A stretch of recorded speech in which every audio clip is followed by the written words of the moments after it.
Accomplishments are what we aim for, and decisions are what we make to tune them into our reality. But most often, while running this race of accolades, we ignore the impressions we leave behind on our surroundings, on our environment, and most importantly, on ourselves. Our blinders have been set in so tight that we have conveniently forgotten about the transformations that happened. The trail of the bustling southern capital Chennai spoke a tale that was no different. It was thus that we at Enactus VIT Chennai decided to notice the unnoticed, to start our steps small and make our impact speak. And today, with utmost pride, we present our flagship projects, Malar and Ujjwal, on this platform. In November of 2018, the team of Enactus VITC approached the issue of water pollution with a different perspective and a stronger drive. Floral waste, which majorly accounts for the contamination of water bodies, were converted into incense sticks completely void of non-eco-friendly products. Accounting for the scalability of organic incenses in the Indian market, as well as its positive impact on the environment, we initiated the ideation and production of Malar incense sticks. Along with the assistance of the renowned institution CSIR Lucknow, we were able to successfully devise a composition consisting of natural ingredients such as flower petals that maximized efficiency and minimized pollution rates.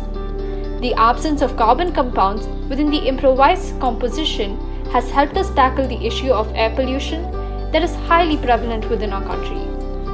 The sustainable nature of our product also extends to the inner and outer packaging, which takes just about 1 month to completely decompose. Upon having effectively modeled prototypes of the incense sticks, our team conducted training sessions for the women at Thirislam slum in order to help them attain financial stability and independence. Soon after, we realized the need for a feasible market that enhanced our growth and advancements. Rigorous research and analysis eventually resulted in the identification of 5 local markets that met all our criteria. This endeavor generated a revenue of about Rs 1,46,000. Prior to this, we had conducted several events within the college and been a part of numerous corporate events, thus yielding a revenue of Rs 50,700, and also received feedback from our fellow students. As market demand increased exponentially over time, we had the opportunity to expand our area of impact to a second slum in Chennai.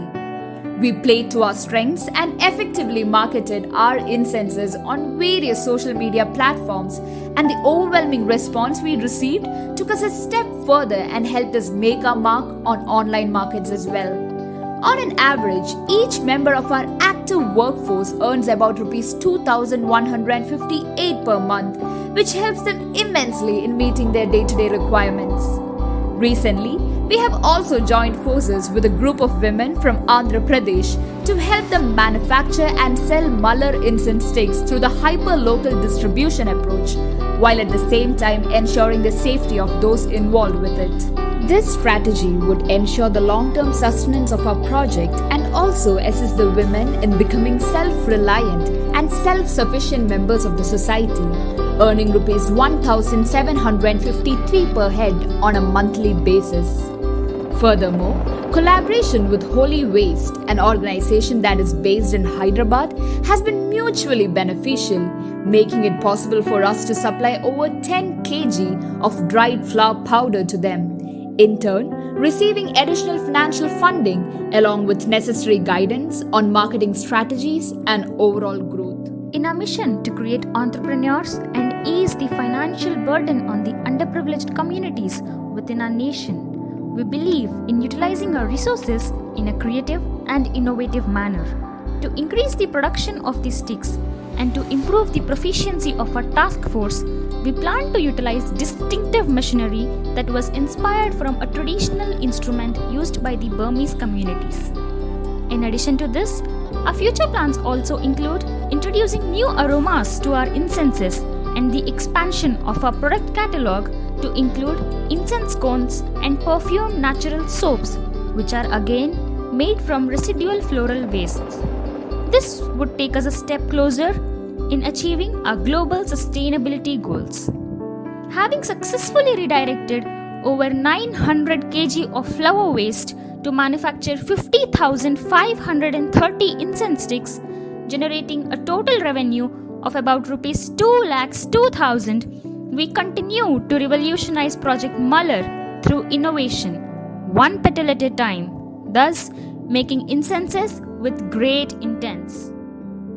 Our second flagship project was inspired from the commercial evolution that occurred in the mid 20th century. With a steady belief that the impending consequences of the unregulated plastic consumption can only be dealt with prompt and steadfast action, Project Ujjwal was initiated as the first step towards addressing these environmental issues, ultimately becoming the longest running projects of Enactus VIT Chennai. We decided to employ the residents of Padur slum as our main workforce, who are mostly left at the bottom of the pyramid for multiple reasons. We provided them an opportunity to equip themselves with enough skill bags so that they can eventually bring themselves out of this spiral. We were employing around 11 women in the beginning, which remained roughly the same throughout the course of the production. These environment-friendly products were then sold to local stores and students within campus, and the revenue generated was distributed equally among the workforce. The total profit earned comes around rupees 1,50,200. Project Ujjwal has also played a major role in making VIT Chennai and the neighboring areas a plastic-free zone and has successfully recycled over 3,500 kg of papers through the years. We are now aiming to bring more sustainable alternatives to plastic. Pottery and ceramics. Ideally, we should have stayed with the eco-friendly alternatives not only because of environmental obligations but also because it would have made the lives of our artisans easier and would have preserved our traditional art forms. Since our college is located in the cultural epicenter of India, we considered bringing back the dying art of pottery making. Each of the potters we have met considers this a passion more than a profession. But unfortunately, as a profession, this does not allow them to make half a decent living. This was a major step for us to take, not only because the products were poles apart, we needed a fresh workforce who have already acquired these skills. We found communities who have engaged in this profession for generations and exhibited their products ranging from diyas to vases in various renowned platforms. Our business model accommodated a quarterly approach. The first quarter's profit came up to Rs 30,600, which grew into Rs 81,000 by the end of the second. The trends were similarly reflected in the number of artisans employed, which grew from 5 with a monthly income of Rs 5,000 to 8 earning Rs 8,000. Our market had mainly 3 channels, which included the local establishments, college and commercial events like the Joy of Giving in Mahindra City and the Ford event, which brought new insights into the team. Being exposed to a plethora of customers and receiving customer reviews in a wide spectrum, we learned various methods to polish our products and sharpen our entrepreneurial skills. Although the maximum revenue came from local establishments, as a long-term goal, we are planning on expanding our reach and making an online presence. This will help in having a national opening as opposed to the local opportunities that we have now.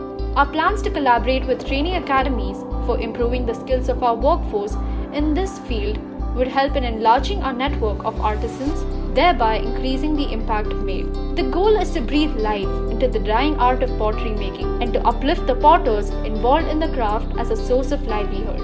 For a certain duration, our projects ran steadily with notable improvements. This was until the entire world was brought to a screeching halt by the pandemic. Fear was the base of it all. During these difficult times, our team was tasked with the responsibility of diving deep into each and every aspect of our projects, taking into consideration the possibilities of change and development that could benefit the communities we work with.